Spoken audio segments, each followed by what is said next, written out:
मित्रों, 7वें, 8वें और 9वें श्लोक में हमने जाना कि दुर्योधन गुरुद्रोण के सामने जाकर अपनी सेना की विशेषता का वर्णन कर रहे हैं, लेकिन गुरुद्रोण अभी चुप हैं। गुरुद्रोण को चुप देखकर दुर्योधन के मन में एक विचार उत्पन्न हुआ। वह विचार क्या उत्पन्न हुआ, ये हमें इस 10वें श्लोक में पता चलता है। 10वां श्लोक इस प्रकार है: अपर्याप्तं तदस्माकं बलं भीष्माभिरक्षितं पर्याप्तं त्विदमेतेषां बलं भीमाभिरक्षितं। मित्रों, इस श्लोक के बारे में भगवद गीता के टीकाकारों में थोड़ा मतभेद है। यह मतभेद अपर्याप्तम शब्द के कारण हुआ है। हम दोनों ही टीकाकारों के हिसाब से बात करेंगे। एक पक्ष अपर्याप्तम को इस रूप से देखता है और एक पक्ष दूसरे रूप से देखता है। पहले हम एक पक्ष की बात करते हैं।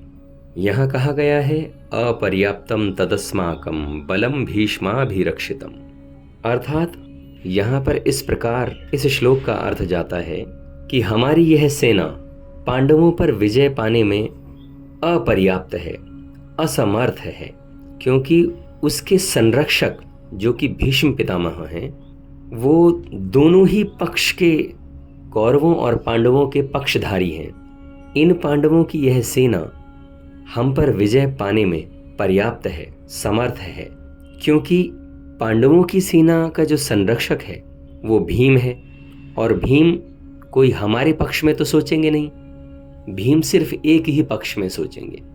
अब अगर इस श्लोक के बारे में थोड़ा सा सोचा जाए तो यहाँ इसका ये अर्थ निकल कर आता है कि अधर्म और अन्याय के कारण दुर्योधन के मन में एक भय उत्पन्न हो गया था।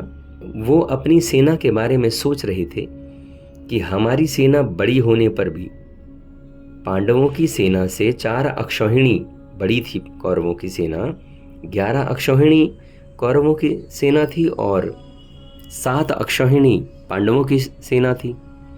तो भी दुर्योधन यह सोच रहे हैं कि हमारी सेना बड़ी होने पर भी पांडवों पर विजय प्राप्त करने में असमर्थ है। इसका कारण यह है कि हमारी सेना में मतभेद है, हमारी सेना में एकता यानी संगठन नहीं है, निर्भयता नहीं है, निसंकोचता भी नहीं है, जितनी कि पांडवों की सेना में मुझे दिखाई पड़ रही है। दूसरी ओर वो सोच रहे हैं कि हमारी सेना में जो सेनापति हैं, संरक्षक हैं, वो भीष्म पितामह हैं, और उनके भीतर कौरव और पांडव दोनों सेना का पक्ष है। आगे इस श्लोक में मिलता है पर्याप्तम त्विदमेतेषां बलम भीमाभिरक्षितम। यहाँ पर दुर्योधन के मन में यह विचार जा रहा है कि जो पांडवों की सेना है ये हमारे ऊपर विजय प्राप्त करने में समर्थ है, क्योंकि इनकी सेना में मतभेद नहीं है, ये एकमत होकर संगठित है, और इनकी सेना का जो संरक्षक है बलवान भीम है, जो बचपन से ही मेरे को हराता आया है, और यह अकेले ही मुझ सहित मेरे 100 भाइयों को मारने की प्रतिज्ञा कर चुका है। ये तो हमारा नाश करने पर तुला हुआ है।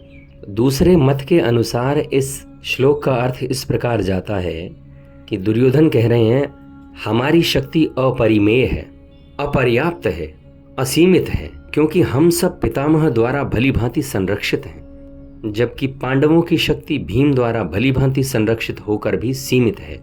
यहाँ पर दुर्योधन एक तुलनात्मक कंपैरिजन प्रस्तुत कर रहे हैं।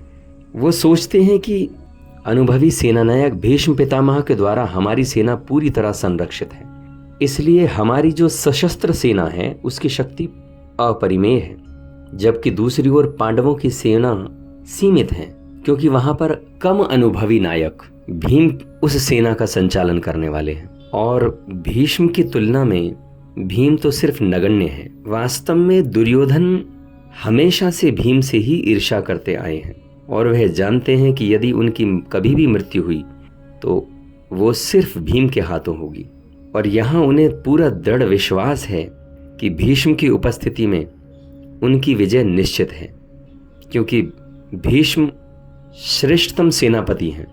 इसलिए भीष्म द्वारा संरक्षित जो सेना है कौरवों की, वो 100% विजय होगी। ये इस श्लोक का दूसरा अभिप्राय निकल कर आता है। इस श्लोक में इतना ही, फिर मिलते हैं अगले श्लोक में।